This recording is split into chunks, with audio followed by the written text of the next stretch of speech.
Magandang araw, tayo po'y manalangin o aming amang kapayapaan niya maghari sa pamilyang Pilipino sa pangalan ni Jesus. Amen. 1 Thessalonians chapter 4 and verse 16 again, for the Lord Himself shall descend from heaven with a shout, with the voice of the archangel, and with the trump of God, and the dead in Christ shall rise first. Well, babalik muli ang ating Panginoong Kristo. Ang tanong, handa ka na ba?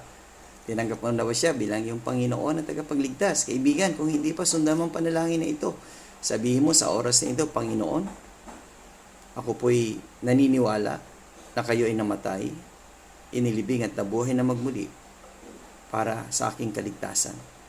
At tinatanggap ko kayo ngayon na maging aking Panginoon at tagapagligtas sa pangalan ni Jesus. Amen. Kaibigan, kung sinunod mo yung panalangin na yan, sabi ng Biblia, lahat ng tumanggap sa Panginoong Kristo ay pinagkalooban niya ng buhay na walang hanggan. At nawa panghawakan mo ang salita ng Diyos na yan, na nagbibigay sa iyo ng kasiguraduhan na ngayon tinanggap mo na si Kristo, meron ka ng buhay na walang hanggan. Yan ang sabi ng Biblia. See you again tomorrow sa ating Family Prayer and Exhortation.